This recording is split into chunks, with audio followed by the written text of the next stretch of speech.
Hello hi friends, మాసంతిప్ప travelling part 1లో 3 గంటల గోదావరి ప్రయాణం ఉంటుందని చెప్పాను కదా ఫ్రెండ్స్.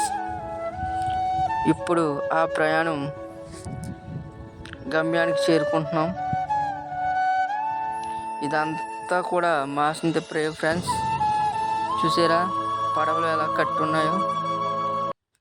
ఈ అలలకి వీడియో తీయటం కూడా చాలా కష్టంగా ఉంటుంది ఫ్రెండ్స్, భయంగా.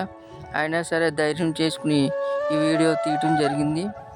ఇంకొద్ది క్షణాల్లో మన పడవ ఆ బ్రిడ్జ్ దగ్గరికి వెళ్తుంది ఫ్రెండ్స్.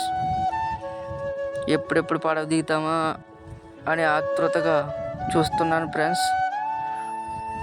అదో ఫ్రెండ్స్, బ్రిడ్జ్ దగ్గరికంటే వచ్చేసాం ఫ్రెండ్స్. మనం దిగినప్పుడు చాలా జాగ్రత్తగా దిగాలి ఫ్రెండ్స్, లేకపోతే నీటిలో పడిపోతాం.